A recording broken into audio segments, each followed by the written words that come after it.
एक बार की बात है, एक विशाल और समृद्ध राज्य में एक राजा रहता था, जिसका नाम था राजा विक्रम। वह अपनी प्रजा के लिए बहुत दयालु और न्यायप्रिय था।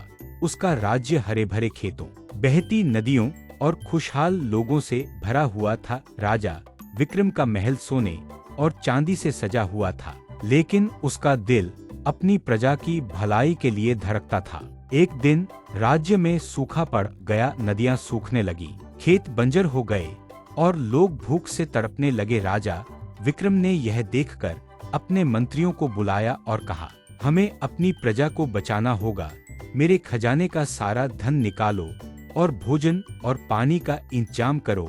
मंत्रियों ने ऐसा ही किया, लेकिन कुछ ही दिनों में खजाना खाली हो गया। राजा ने सोचा कि अब क्या किया जाए। तभी उसे एक पुरानी कथा याद आई, जिसमें कहा गया था कि राज्य के जंगल में एक जादुई झरना है जो कभी नहीं सूखता। उसने फैसला किया कि वह खुद उस झरने को ढूंढने जाएगा, अपने सबसे भरोसेमंद सैनिकों के साथ। राजा जंगल की ओर निकल पड़ा। रास्ते में उन्हें भयंकर जंगली जानवरों और कठिन रास्तों का सामना करना पड़ा, लेकिन राजा का हौसला नहीं डगमगाया। कई दिनों की यात्रा के बाद आखिरकार उन्हें वह जादुई झरना मिल गया।